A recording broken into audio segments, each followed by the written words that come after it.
Vem comigo aprender inequação trigonométrica. Primeiro usando o seno, obviamente, que é a função entre aspas mais simples que a gente tem. Para todo x pertencente ao CA. Você consegue resolver essa inequação aqui, ó? Seno de x maior do que menos meio. Vamos lá. Vamos fazer uma interpretação geométrica da coisa. Vamos escrever aqui o nosso famoso ciclo trigonométrico. Ó. Vou tentar fazer um ciclo aqui, ó. Tentar fazer um círculozinho mais bonitinho. Aí, tá na mão o nosso círculozinho. Vamos fazer aqui, então, os eixos do seno e o eixo do cosseno. Aqui, beleza. Eixo dos senos e o eixo aqui dos cossenos. O que nós temos aqui?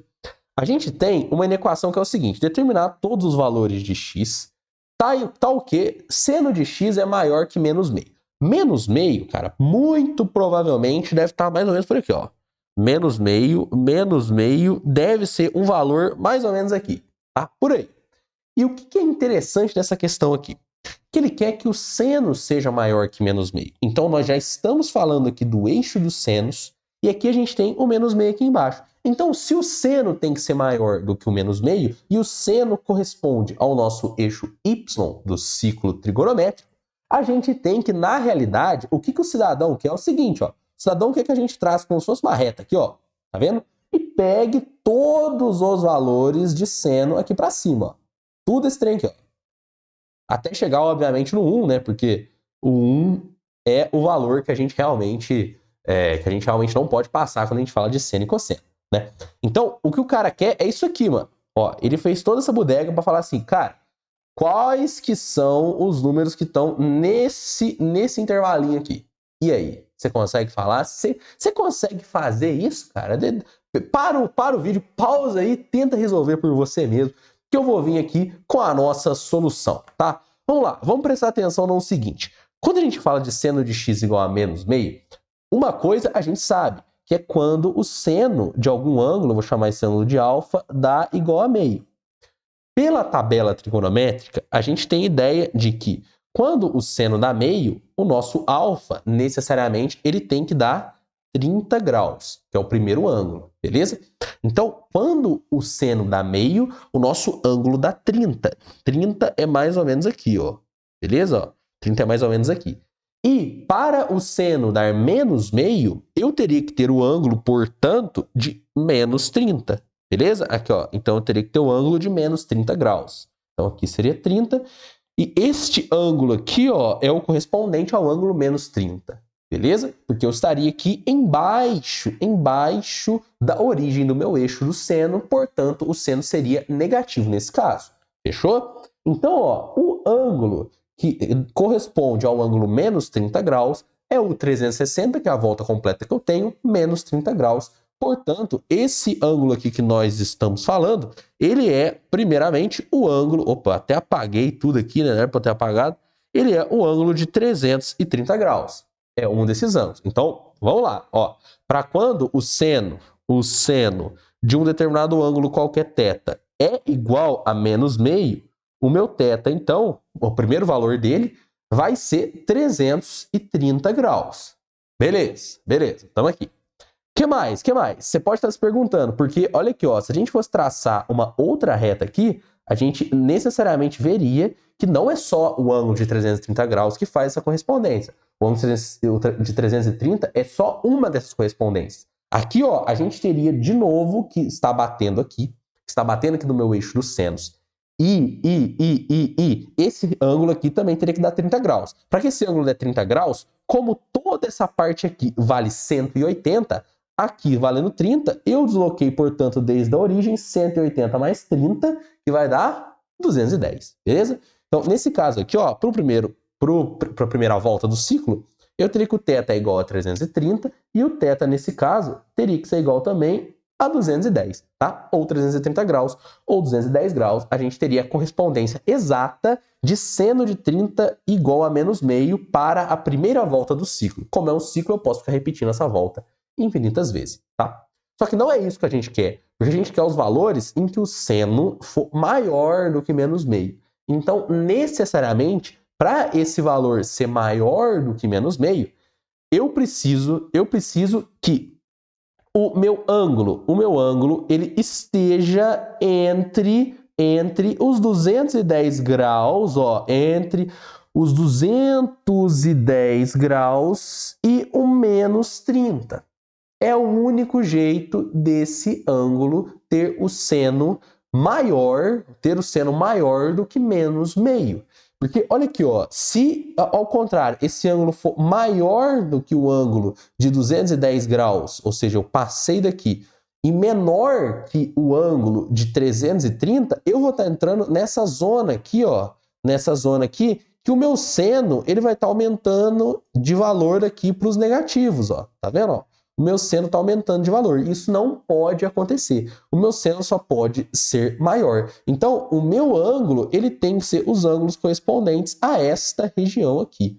Olha que interessante, cara. Então, ó, ele tem que ser automaticamente maior, ó, ele tem que ser maior do que esse 330 graus aqui.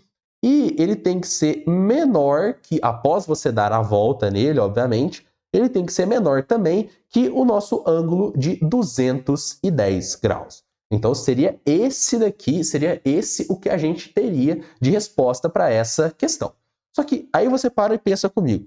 Beleza, tá bom, eu já entendi isso, mas como que eu vou formalizar isso aqui numa resposta para eu poder escrever agora para o examinador de uma prova, ou até para eu ter isso como algo mais formal de fato, algo mais, digamos assim, bem feito? E aí que eu vou te responder isso aqui agora. Para a gente fazer esse tipo de colocação, a gente vai escrever um conjunto de solução. Então vamos lá, ó. O conjunto de solução dessa minha equação vai ser um determinado número x que pertence ao conjunto dos números reais, tal que esse meu x ele vai ter alguma propriedade aqui. E qual que é essa propriedade? É justamente a que a gente acabou de analisar, que é o ângulo estar entre o 330 e o nosso 210. Então, peraí.